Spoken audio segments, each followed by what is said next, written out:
आज हमारे सामने स्वामी ओम जी महाराज जो कि बिग बॉस के सुपरस्टार हैं और धर्म रक्षक दारिया सेना के अध्यक्ष मुकेश जैन जी 3 तलाक हलाला मूर्ति विसर्जन जैसे मामले में जो जज हस्तक्षेप कर रहे हैं उनके खिलाफ प्रदर्शन के लिए जंतर मंतर पर आए हुए हैं। तो सर आपकी क्या मांगे हैं सरकार से? देखिए, सरकार से हम यही कहना चाहते हैं कि सर्वोच्च न्यायालय को धर्म में दखल देने से रोके। वो लगातार हमारे धर्म पर हमला कर रहा है। कभी कहता है तुम्हारा दही हंडी गलत है, कभी कहता है तुम्हारे दिवाली के पटाखे प्रदूषणकारी हैं, कभी कहता है स्वतंत्र कुमार नाम का जो हरित अधिकरण का चेयरमैन है वो कहता है उसने तो हमारे हिंदुओं के सौदा को प्रदूषणकारी बता दिया। हमारे जागरण पर रोक लगा दी, रात्रि जागरण करते थे उस पर रोक लगा दी। ये न्यायालय जो धर्म पर हमला कर रहा है ये ठीक नहीं है। और धर्म पर हमला करने वाले जो अंग्रेज थे उनको भी 1857 में हमने करारा जवाब दिया था। स्वामी ओम जी ने जैसा कहा है कि 3 तलाक के मसले पर सुप्रीम कोर्ट को पीछे हट जाना चाहिए और धर्म पर हमला नहीं करना चाहिए, ये उनकी जायज बात है और हम इसका समर्थन करते हैं। जिस प्रकार जज कभी मूर्ति विसर्जन पे रोक, तो कभी यमुना जी में फूल फेंकने पे मनाही, तो कभी बैनर लगा के यमुना जी को देखने पे प्रतिबंध लगा देते हैं, दही हांडी पे प्रतिबंध लग गई है।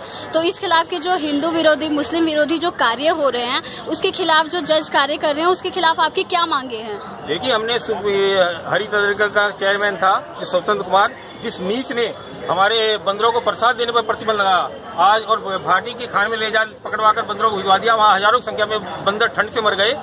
ऐसे लोग ये CIA के इशारे पर काम कर रहे हैं। अभी आपको याद होगा कि श्री श्री रविशंकर पर जिन्होंने यमुना में के किनारे विश्व सांस्कृतिक महोत्सव किया था उसको बहुत प्रताड़ित किया कि ये गलत है, यमुना को क्षति पहुंचा रहा है।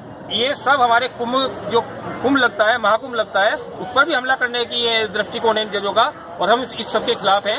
उसको स्वतंत्र कुमार को हमने कहा था कोर्ट में जाकर कि तुम कौन होते हैं हमारे धार्मिक मामले में हस्तक्षेप करने वाले। संविधान के अनुच्छेद 25 के अनुसार हमें धर्म को अबाध रूप से मानने और उसका आचरण करने की छूट दी गई है। इसी के साथ साथ संविधान का अनुच्छेद 26 कहता है कि धार्मिक कार्यों के प्रबंधन करने का अधिकार धार्मिक संस्थाओं का है। तुम जो ये हस्तक्षेप कर रहे हो वो गलत कर रहे हो। वो गिड़गिड़ करने लगा था कि हम सभी धर्मों को बराबर मानते हैं, किंतु ये सब नक्सली आतंकवादियों से जज मिले हुए हैं। CIA के इशारे पर हिंदू धर्म और इस्लाम को खत्म करना चाहते हैं और यहाँ इस देश को ईसाई देश बनाने की ये जज लोग साजिश रच रहे हैं, जिसके खिलाफ हम लोग यहाँ पर खड़े हुए हैं। और स्वामी ओम जी ने तो कहा था जज दीपक मिश्रा को कि जज साहब, यदि तुमने सबरीमाला मंदिर में रजस्वला महिलाओं को जबरदस्ती प्रवेश कराने की अपनी साजिश से बाज नहीं आए तो मैं तुम्हें कोर्ट में आके जूता मारूंगा।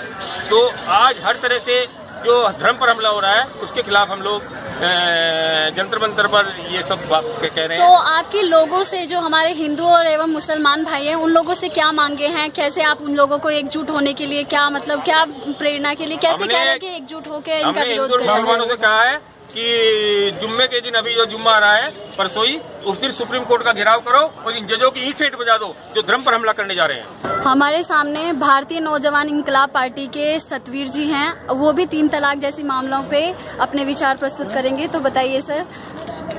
सुप्रीम कोर्ट हाई कोर्ट का ये 3 तलाक पे कोई मसला नहीं है। ये हजारों लाखों केस जो पेंडिंग पड़े हुए हैं उनको देखे पहले कोर्ट।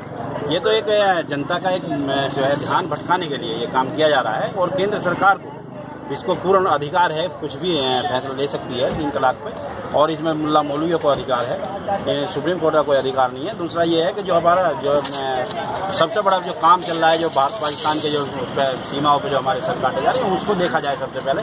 ये तो अंदर का मामला है। हम मुल्ला मौलवी और द कंट्री टाइम्स की रिपोर्टर कामनी झा के साथ आप सुन रहे थे।